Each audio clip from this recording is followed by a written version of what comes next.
প্রিয় ভোলাবাসী, ভোলা বরিশাল সেতুর দাবিতে ভোলার লং মার্চকারী যারা ছিল তারা ঢাকাতে জাদুঘরের সামনে এসে অবস্থান করেছেন। 3 দিন ব্যাপী অবস্থান করবেন। আজকে হচ্ছে 21শে নভেম্বর 2025। সকালে জাতীয় জাদুঘরে অবস্থান করার পরে তারা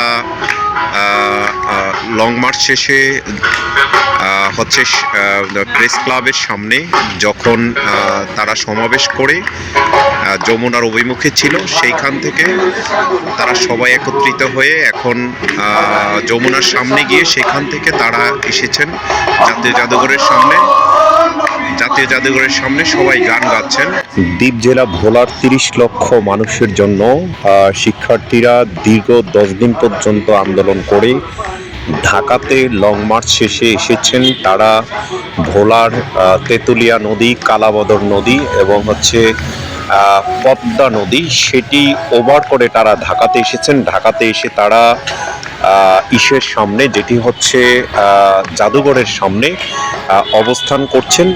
3 দিন ব্যাপী তারা এখানে থাকবেন। তার পূর্বে জাতীয় প্রেস ক্লাবের সামনে হচ্ছে শিক্ষার্থীরা বিশাল সমাবেশ করেছেন। প্রায় 10,000 শিক্ষার্থী সেখানে যুক্ত হয়েছেন ঢাকাতে ভোলা বরিশাল সেতুর দাবিতে, এবং সেখান থেকে তারা লং মার্চ করে যমুনার সামনে প্রধান উপদেষ্টার বাসভবনের সামনে গিয়েছেন। সেইখানে 1 ঘন্টা অবস্থান করে তারা এসেছেন হচ্ছে জাতীয় জাদুঘরের সামনে শাহবাগে।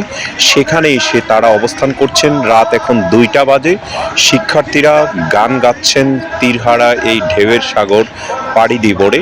তাদের গানে গানে সকল শিক্ষার্থীরা এবং ভোলার অনেক মানুষ এসেছেন তাদের সাথে সংহতি জানানোর জন্য, এবং অনেকে এসে তাদের সাথে রাত্রি যাপন করছেন। এটি ভোলাবাসীর জন্য বিশাল একটি প্রাপ্তি যে আগামী 3 দিন তারা ঢাকাতে অবস্থান করে ভোলা বরিশাল সেতুর দাবিতে, ভোলা বরিশাল সেতু ঘোষণা এবং ভিত্তিপ্রস্তর যাতে জানুয়ারি মাসে করা হয় সেটি বাস্তবায়ন করেই শিক্ষার্থীরা ঢাকা থেকে চলে যাবেন। এবং যদি সেটি বাস্তবায়নের কোনো ঘোষণা না দেয় তাহলে তারা হচ্ছে আবারও নতুন কোনো কর্মসূচি ঘোষণা করবে।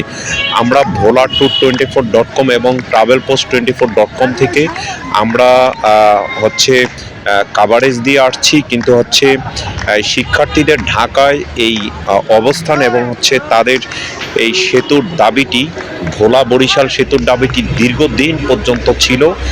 বাংলাদেশের 54 বছর পর্যন্ত ভোলাবাসী হচ্ছে অবহেলিত অবস্থায় ছিল, যাতে তাদের এই ভোলা বরিশাল সেতুর বাস্তবায়নের মাধ্যমে বিচ্ছিন্ন দ্বীপ ভোলাকে ঢাকার সাথে যুক্ত করা এবং রাজধানীর সাথে যুক্ত করা এবং মূল ভূখণ্ডের সাথে যুক্ত করার জন্য দীর্ঘদিন পর্যন্ত আন্দোলন করে আসছে। ভোলা থেকে 22 জন শিক্ষার্থী তারা নদীতে লং মার্চ করেছেন, নদীতে সাঁতার কেটে এসেছেন এবং সেইখান থেকে তারা হচ্ছে বরিশালে এসেছেন। বরিশাল থেকে হাঁটতে হাঁটতে দীর্ঘ 10 দিন পর্যন্ত ঢাকায় এসে পৌঁছেছেন। আজকে 21শে নভেম্বর, 11ই নভেম্বর ভোলা থেকে তারা যাত্রা শুরু করেছেন। তাদের যাত্রাটি সুন্দর মতো হয়েছে এবং আসার পথে শুধু পদ্মা নদীতে কিছুটা বিপত্তি ঘটেছে, কারণ পদ্মা সেতু দিয়ে তাদের যাওয়া আসার যেই পথটি সেটি হচ্ছে সরকার অনুমোদন দেয়নি। সেই জন্য তারা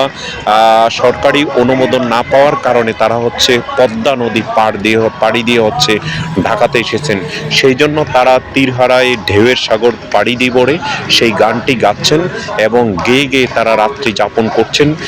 ভোলাবাসী যারা হচ্ছে ঢাকাতে রয়েছেন, প্রায় 5 লক্ষ ভোলাবাসী রয়েছে এবং 3 লক্ষ ভোলাবাসী হচ্ছে বিদেশে থাকেন, এবং হচ্ছে সবাই লাইক শেয়ার কমেন্টস করবেন। ধন্যবাদ সকলকে।